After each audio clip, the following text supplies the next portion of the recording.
Welcome to this tutorial on how to use heat shrink plastic to seal your product packaging.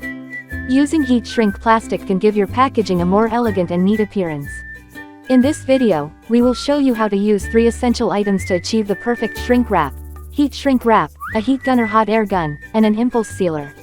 To get started, place your product into the tube-shaped heat shrink wrap and seal the other end.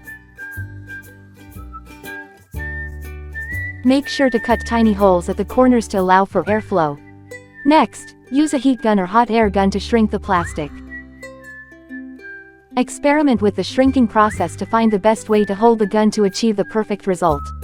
Be careful not to hold the hot air gun too close to the heat shrink plastic while shrinking.